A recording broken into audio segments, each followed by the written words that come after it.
What's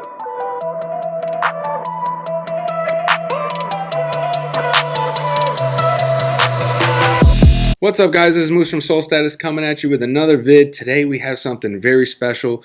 We're here with Nate and Jake, and we're actually going to be talking a little bit about sneakers, more about cards, and make sure that you hit that like and subscribe right now, and stay tuned to the end of the video because we are going to do some rips, which basically means, for those people who don't know, we're going to open some packs and hopefully pull out some amazing cards. So yeah, let's get right into it. So what are you guys wearing today?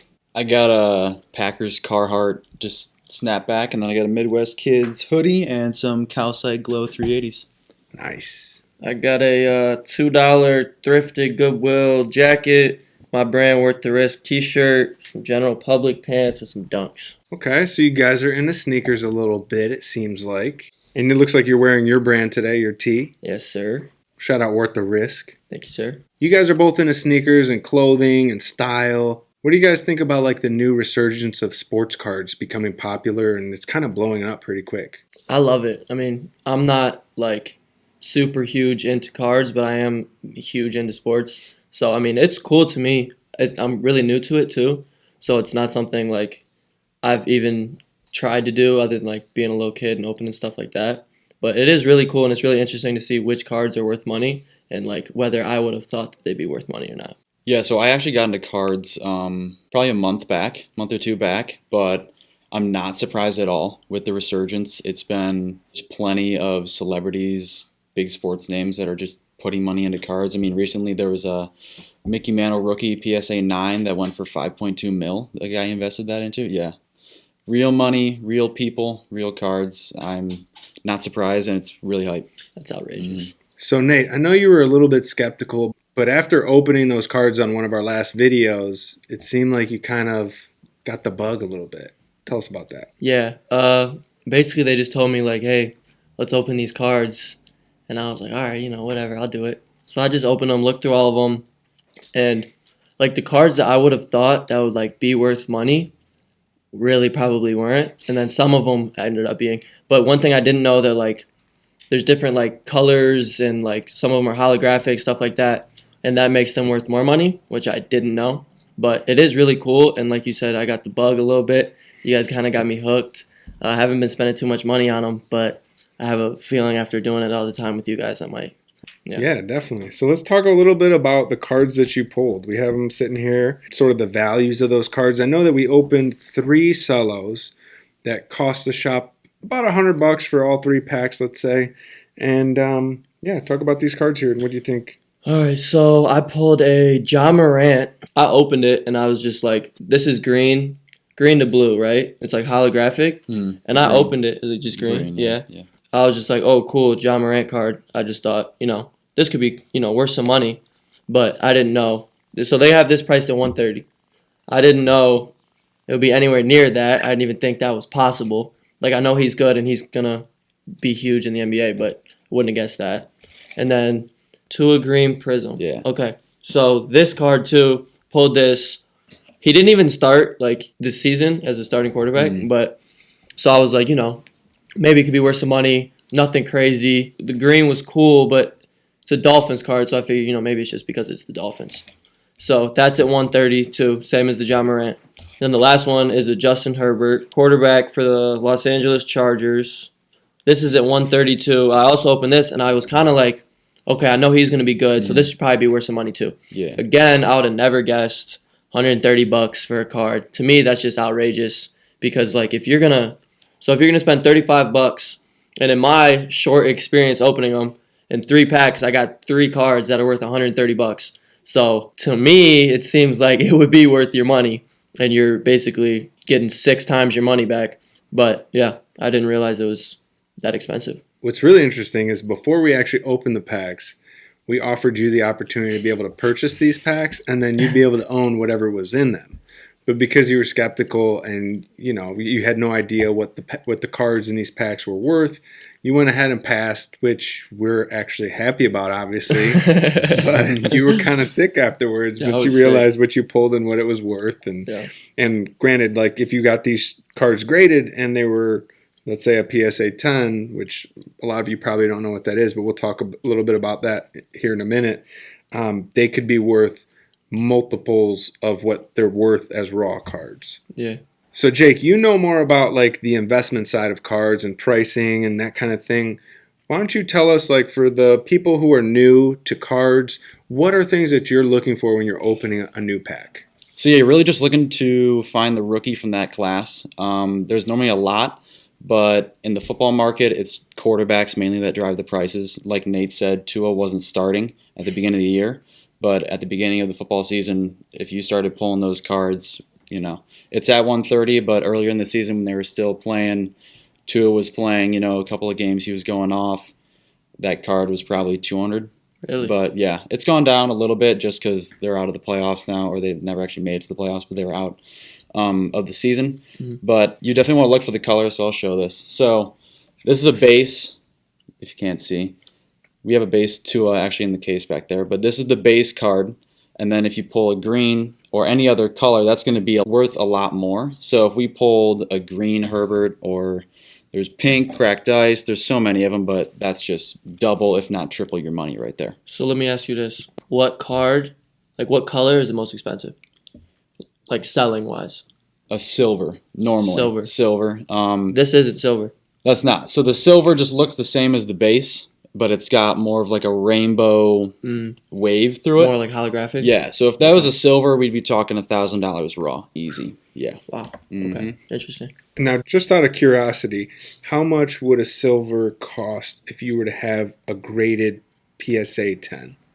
So if I were to buy a graded PSA 10 Herbert, it really just depends on who's first to the market. And because this product's new, because not a lot of people are grading those, not a lot of people pull them actually. So it's almost name your price to some degree.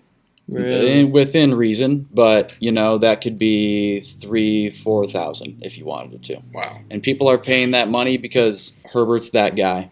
People are watching him, people love him, the team loves him. He's slinging the ball, and he's given a reason to be a franchise quarterback. And if people recognize that in the card community, they're willing to pay big money for cards like that. He was a Rookie of the Year contender, right? Yeah. Okay, so speaking of graded cards, I see you have some graded cards here in front of you. Can we talk a little bit about that and what exactly is a graded card? So a graded card, I'll show these two together. So this is a raw, not in a slab. This is in a penny sleeve and a top loader for protection. And then this is graded, which is in a slab. There's a grade at the top, and it's from PSA, which is one of the grading companies. The difference is these people at the companies are looking at the centering, the corners, surface damage. Really, the surface is the main point of interest that they're looking at. But if you get that graded, like I said, you can be 3x, 4x. It really just depends. You got to get the right card, like the Prism here. This is the product for football and basketball. Like I said, if you were to grade that could be worth $300, $350. Right now it's worth $130 raw, but if you send it in and get graded, it gets a 10.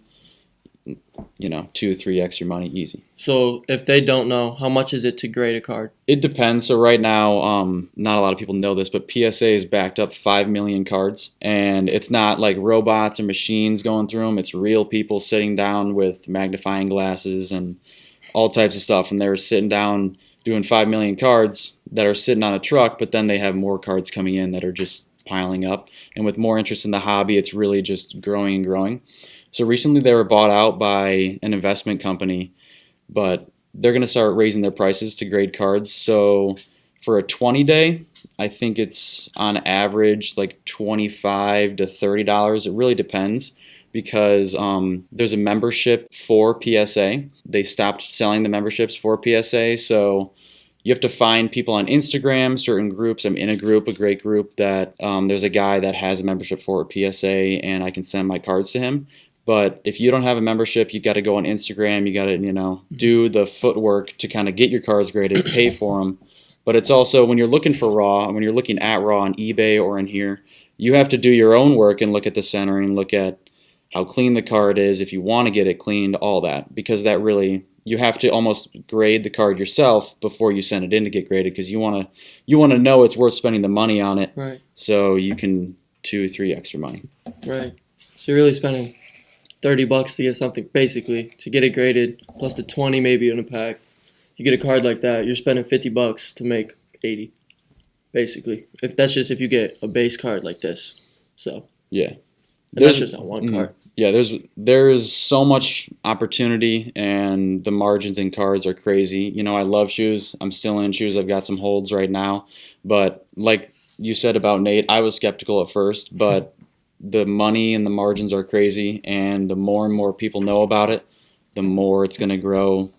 The larger the margins are, the more this car is going to be worth.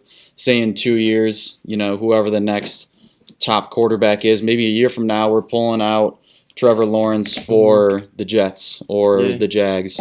Yeah. That card could be 300 raw instead of 130 because there's, just as much people in the hobby than there is now, Like, so these cards in front of you that you have bought graded, what are some of the values on those cards? So finding the value is kind of hard sometimes. You got to look on eBay. There's certain softwares you can buy, but they do have a free one out there called Card Ladder, and I use that personally. It only shows the last 3 months of purchases for the prices, but this Trey Young is currently valued at like $450 around there, give or take. You got to take into account eBay fees. There's people on Facebook selling. How much do you think that card is worth raw? Raw right now, normally a card, if you're looking to invest or just look for raw cards, kind of try to get a value on it, it's normally 10 to 15% of the PSA 10, but it fluctuates sometimes. Like, say Trey Young drops 30 or 40, that card's going to, there's such a knee-jerk reaction in the card market, that card's going to go up, $50-$60, but the raw is going to stay still. The raw is more of, it's going to follow that long trend over the short knee-jerk. You're going to get the knee-jerk reactions from the PSA 10. And if you find somebody to buy it, you put it on eBay, and you're getting your listing, all that, you can get that knee-jerk reaction. So, like, say they make an all-star game or like a first team, second team, third team type thing, it jumps. Like, graded. Yeah, another thing you wouldn't believe is that the hype is normally baked into the card prices. So, like LeBron, his rookie, and AD didn't jump at all when they won the championship this year. And you'd think they would, but everybody going in the bubble, who was the favorite? The Lakers. Everybody knew they were going to win. Even before the bubble was around, people were speculating that Lakers. Lakers. Yeah. And this year it's that makes sense. Low-key the Nets. It's kind of coin toss right now. But yeah, I think they're like almost even in Vegas. But yeah. So I know we haven't mentioned StockX yet, but I've noticed StockX is trading some of these graded cards. And some of the cards, the volume is actually there. Like, you see enough cards being traded on StockX to get a pretty accurate value of what a card is going to cost you for, like, let's say a PSA 10 or a PSA 9. And just to be clear, a 10 is a 10 out of 10. And the lower the number is, the worse the condition of the card. Now, with shoes, it's not exactly the same thing. It's objective. Yeah, I mean, like, when you buy a shoe from a company like Nike or Adidas, you kind of understand that there's a chance that there might be a glue stain on it or something. Right. There's factory defects. There's little things that, as long as they go through the quality control, they make it through. The shoe is worth what it's worth. And then we've seen, like, some shoes, for example, like the Bread 350, where the 2017 version and the 2020 version are both trading on the same listing, which is crazy to me. It blows my mind because they're completely different shoes in terms of quality, in terms of fit, and for me, in terms of desirability. So, like, if I actually bought one on StockX and I got a 2017 version, I feel like I hit the lottery because I'm getting a much better shoe for the same price that the new one is trading at. That's interesting, because isn't it usually like those Fire Reds that just came out? Isn't it usually different? Yeah, usually every time they come out with a Jordan, they seem to retro it and they have a separate year listing, but they also make a significant amount of changes to the shoe where you couldn't trade that shoe on the same listing. Right. I feel like they made a significant amount of changes to this shoe in terms of quality and fit and materials, but still bundling it together with the 2017 version of that shoe. It's just really interesting how they'll take the time to differentiate the card market, but they won't do the same thing with shoes. Yeah, that is crazy. I didn't know that. Another thing that I notice is with the cards, I used to be into cards when I was younger in like the 90s and early 2000s.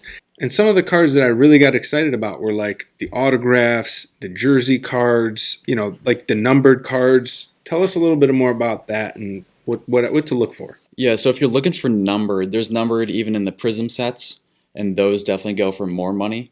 But I mentioned to you guys how there's Prism, which is more of your Nike, comparing this to shoes, Select and Optic, which are more like Yeezy, Adidas, and then there were the Gucci brands. That's like Immaculate. Those are some of the brands up there. There's Flawless. There's National Treasures. Those boxes are $1,000 retail, and they have 5 cards in them.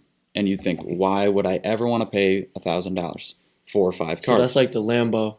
That is like the Lambo. Okay. But Interesting. there's certain cards. There's one card called the Logo Man, which is a jersey patch, and it has the John Stockton NBA logo from that jersey in the card. And it's perfectly framed, centered, 1 of 1, all that.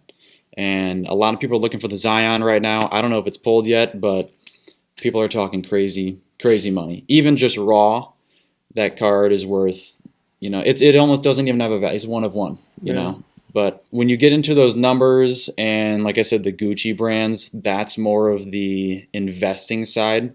These are more of quick flips for me, these general cards. But if you want to invest long term, and let's say in Trae Young, you're going to pick up his RPA, which is rookie patch auto, and something like National Treasures, graded or not, that card value is going to go up a lot more over time than the base, or it's going to hold the value better. Sure. Yeah, It's not going to fluctuate as much based on his game to game because that card already has the $1,000 value minimum. Mm-hmm. Sure, and you would imagine that they would produce a lot less of them, considering there's probably a lot less people interested in spending $1,000 retail, if you can find it for retail, because I know that those things are reselling as well.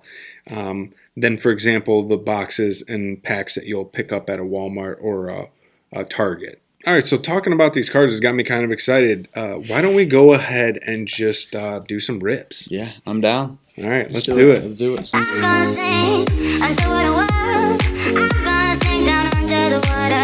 We're already making money. We just randomly pulled the Jalen Hurts, the Justin Herbert, Zion, and Ja out of 2 random cellos. So this is fire. That is fire. I didn't realize that was a silver. Me either. I just looked. That's the thing. Like, I don't even know. We can check the value, but you can just check real quick. But this could be worth a lot. That's a nice pull. Yeah, go ahead. eBay. We hit the jackpot. Silver. Oops. About to be rich. The money with cards is just crazy. Even just pulling cards, ripping actually, and you pull something good, the money's crazy. And if you invest in cards, I'm not telling people what to do with their money, but if you invest in cards, buy at the right time, sell at the right time, there's more money with that. So what's up with these cards? Because we got on the basketball, it seems like we got 2 of the best players to pull. Yeah. And in the football, it also looks like we got a couple or a few of the best players to pull. So this T. Higgins, this is a patch. Might be worth some, especially with Burrow. Around the time football season starts back up, Burrow's going to be healthy, shooting for that week 1 startup again because he tore his ACL. That will be worth a little more, and it just depends on how he pans out as a player. But he looked pretty good this year. Yeah. But Herbert and Hurts already staples. People love Hurts in Philly, and people love Herbert in LA. And like I said, quarterbacks drive the market, so these are some pretty good cards. I'm not going to lie. I was surprised we pulled these. And they were pretty random. I mean, we just grabbed one of each of the cellos and just kind of decided to pull them last second. Yeah. And I'm glad we did because we're making money. If you guys like this kind of content, make sure to like and subscribe for more videos like this. We'll be doing more of this kind of stuff on our Instagram. So I probably will have fast forwarded through the polls on the YouTube channel, but if you're interested in checking out us actually do the polls on these cards live, we'll be posting that content on Instagram. So make sure to go in there, check our stories, follow our Instagram account, and I'm out of things to say. So we'll catch you guys in the next one.